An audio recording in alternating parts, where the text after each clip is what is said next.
Vietnamese cuisine. We're in Abu Dhabi.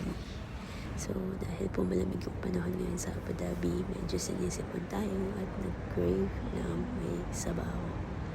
So, lagi ko nga pong nadadaanan to. Ang Sizzlo's Cafe, authentic Vietnamese cuisine. So, namili ako. Isa lang nakakainin ko.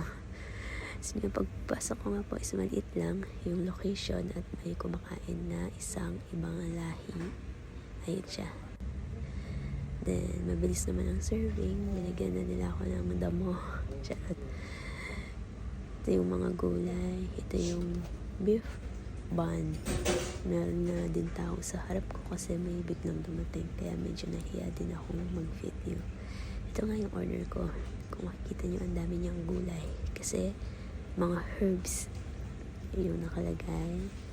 And then, may broccoli, may vegemite noodles, may beef, may mga green, may onion leeks, may carrots, at may parsley. Yan.